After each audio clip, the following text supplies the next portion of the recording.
Walal akhiratu khairul laka minal. Ini yang hebat. Saya kemarin bikin quotes, lalu kita sebarkan.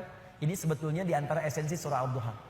Kata Allah, Muhammad, saya bersumpah kepadamu, yakinkan pada jiwamu, nanti saat kamu ke akhirat, suasananya akan lebih enak dibandingkan dengan sekarang.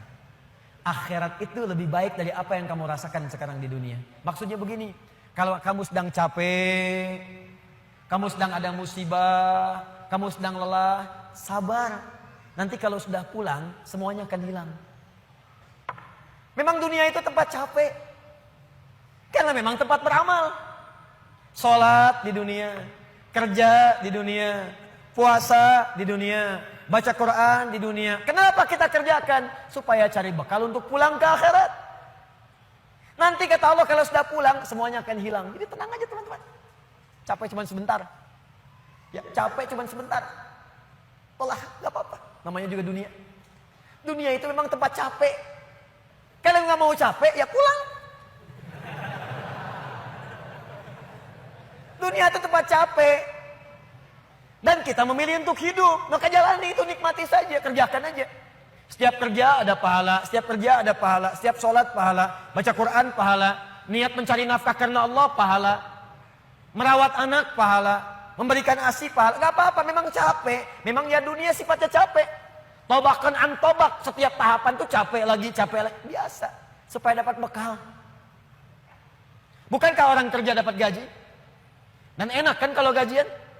Dan kalau sudah dapat gaji, lupa kan 29 hari ke belakang?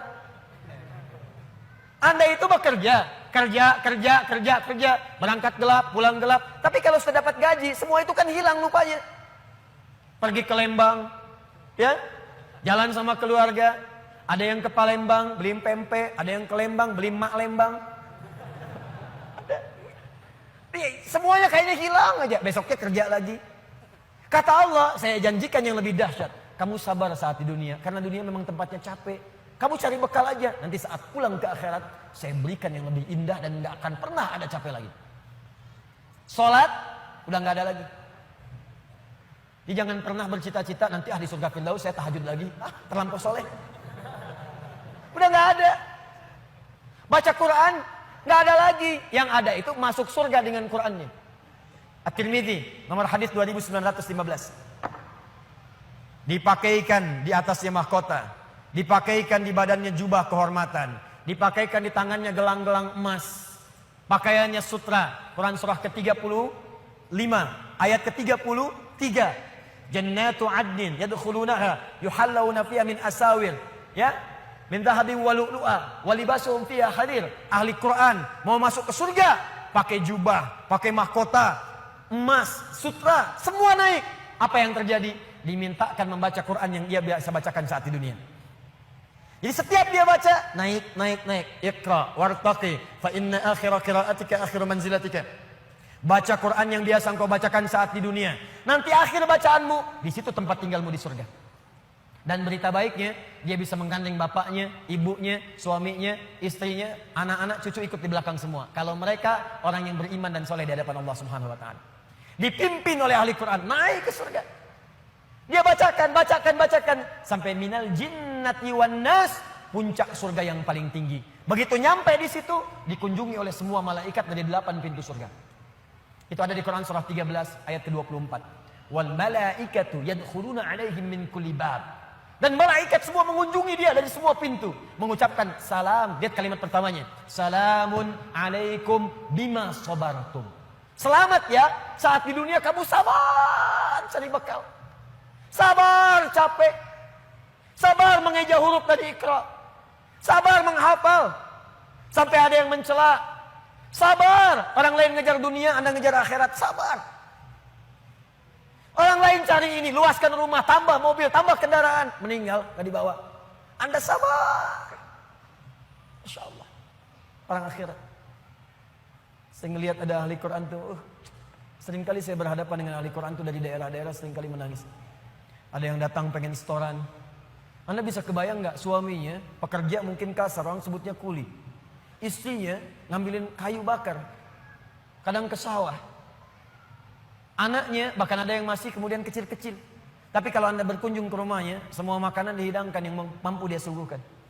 Lalu keluar kalimat Alhamdulillah, Abi kalau bekerja dapat uang banyak sekali. 500 ribu, sebulan 500 ribu, banyak sekali. Syukur. Ternyata perempuan itu sudah punya sanad hafalan Quran 7 qiraat. Lelakinya hafal Quran, anaknya hafid semua. Anaknya penghafal Quran semua. Anda ada di mana? Itu perlombaan, sabar, naik sampai ke atas. Jadi kalau sekarang sedang capek, nikmati, sabar. Besok kalau meninggal, nggak ada capek lagi. Dan panggilannya sudah tenang kita, karena kerja kita selesai. Mirip begini, ada berita besok gajian, tenang kan? Malam tidur enak kan? Orang yang punya bekal itu, dia sabar itu, nanti di akhir sakaratul mautnya, dia tampakkan semua hasil pekerjaannya, sampai hatinya merasa tenang. Jadi nggak terasa, tidur aja. Ya ayat Tuhan nafsul mutmainnah, ditarik, tenang, tidur aja, selesai. Tinggal dia jumpai Allah di akhirat nanti mendapatkan hasil dari apa yang dia kerjakan. Makanya kata Allah, kalau sedang sholat terasa capek, apa jawabannya? Sabar ya, walal akhiratu khairul laka minal ula. Nanti di akhirat gak ada tahajud lagi. Kalau sedang menghafal Quran capek, sabar ya, nanti di akhirat gak ada menghafal lagi. Abadi sifatnya, wafat selesai hafalan itu. Kalau sedang kena musibah, sabar ya, sabar. Jalani dulu, zikir kepada Allah supaya dapat pahala. Nanti setelah meninggal, gak ada masalah lagi, tenang. Nanti pulang, selesai semua. Jadi kalau ini kita tanamkan dalam jiwa kita, setiap punya masalah, nanti beres kok insya Allah. Selesai kok. Memang saya jalani aja, sampai waktunya saya wafat. Saya pulang, saya dapatkan semua kenikmatannya. Masya Allah. Ustadz beneran? Benar. Surganya banyak? Banyak Ustadz. Alhamdulillah. Tapi Ustadz, kalau di surga pengen ngerokok, bisa enggak? Ya kalau bisa silakan ambil apinya di neraka. Nikmat, sudah selesai. Kemudian apa yang terjadi? Wala saufa yu'tika rabbuka fatarda. Ini yang paling dahsyat. Nanti di akhirat kata Allah, kalau kamu sabar saat di dunia sekarang, Bu, Pak, sabar tahajud, sabar merawat anak, sabar sekolahkan mereka ke pesantren, sabar talaki Al-Quran, sabar berjamaah ke masjid, Anda kerja di pemerintahan, kerja jadi pegawai, ada yang berdagang, ada yang bisnis, sabar. Waktunya sholat, waktunya zakat, sabar. Nanti kata Allah, saat pulang ke akhirat, wala saufa yu'tika rabbuka fatarda. Saya akan berikan semua yang kamu inginkan sampai puas. Kaidah nikmat itu, kaidah nikmat.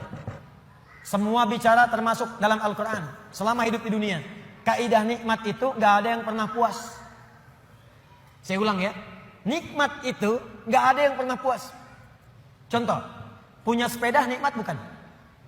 Punya motor nikmat tidak? Punya mobil nikmat tidak? Pertanyaan saya, ketika Anda dapat sepeda, apakah merasa cukup dengan sepeda? Kalau sudah dapat sepeda, pengen apa? Sudah dapat motor, pengen apa? Sudah punya mobil, pengen apa? Pesawat. Garasi nggak punya. Nerbangin nggak bisa, masih pengen. Belum menikah, pengen apa? Menikah. Sudah menikah, pengen apa? Punya anak. Sudah punya anak, pengen apa? Pengen cucu. Semua terus, jadi nggak ada puasnya. Nikmat itu terus pengen. Nanti di akhirat, kata Allah, nanti di akhirat saya akan berikan kepadamu sampai kamu puas. Sampai Anda mengatakan, ya Allah, cukup ya Allah, puas. Sekarang mah pengen terus, pengen. Nanti puas ya Allah, cukup puas. Ini semuanya nikmat. Sampai selesai semua. Makanya bersabar, dunia sebentar. Sebentar mas, besok meninggal, selesai masalah. Mau besok meninggal? Susah. Sabar.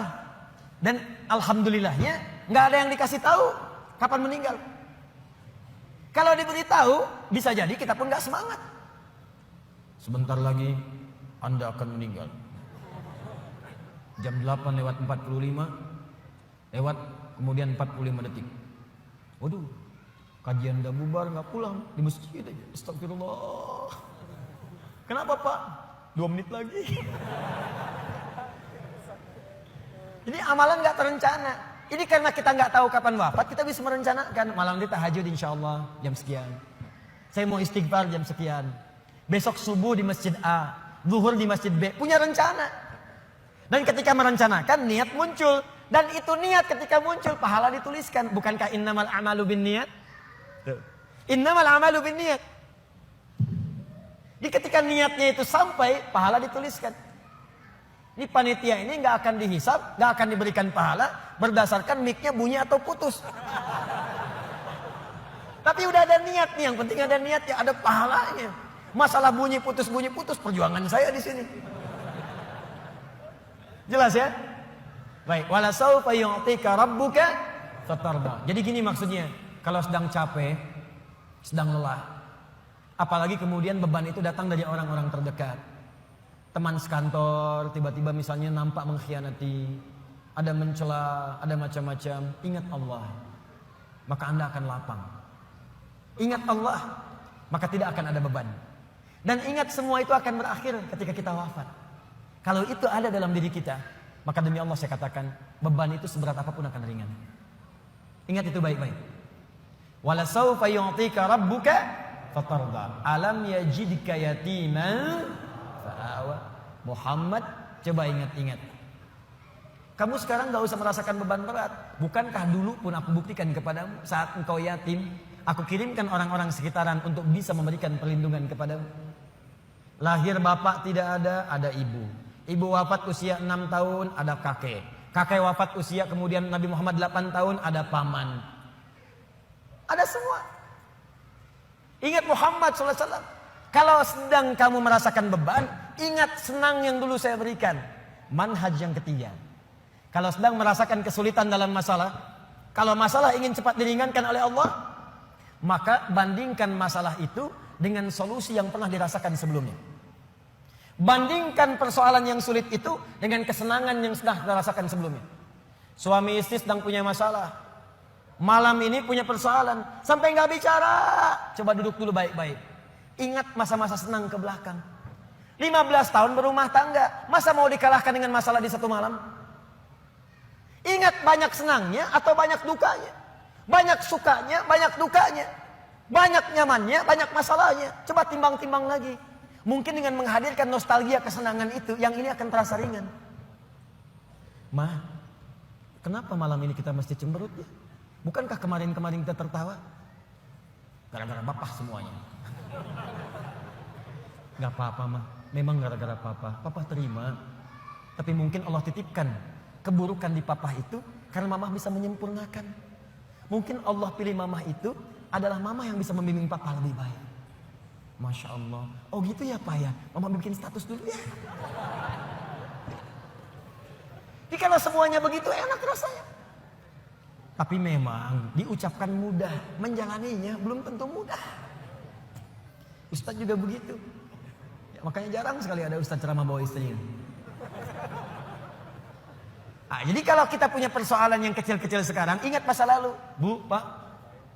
Ya maaf di kantor ada masalah. Masalahnya hari itu. Jangan langsung merasa berat. Ada proyek gak selesai dimarahin sama bos. Anda kerja sudah 10 tahun. Dimarahin baru hari itu. Senangnya kan banyak udah 9 tahun. Masa persoalan sehari mengalahkan persoalan 9 tahun yang senang ke belakang? Kan tidak lucu. Anda gagal satu ujian. 9 mata kuliah lulus semua. Masa harus meratapi diri pada yang satu itu? Selesaikan. Mungkin di situ Allah ingin berikan anugerah supaya Anda paham lebih dalam.